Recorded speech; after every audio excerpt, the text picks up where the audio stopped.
চলুন দেখা যাক। এই যে সেদ্ধ করে নিয়েছি, তেলটা একটু ছাড়ুক।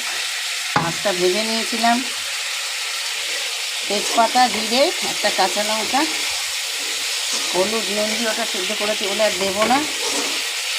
আর এখানে জিরের গুঁড়ো, ধনের গুঁড়ো দিয়ে হচ্ছে পাতলা ঝোল নিয়ে, মানে মাছ আর ঝোলটা খেলেই যথেষ্ট, সবজি না খাক। এই সবজির গুণাগুণটা তো চলে গেছে ঝোলে, ওতেই হবে। শেষে খাইয়েও লাভ নেই, ঝোলে খাইয়েও লাভ নেই, চলে যাবে সব ঝোলে। ঝোলটি হবে অসাধারণ, কী বলবো বন্ধুরা, খেতে তেল গেছে ছেড়ে বন্ধু। সবজি দিলাম ঢেলে।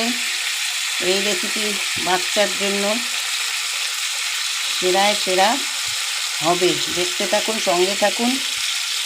ঢেলে দিলাম সবজি, এক হাতে ভিডিও করি, কতই না যে কষ্ট আমার, কি বলবো বন্ধুরা।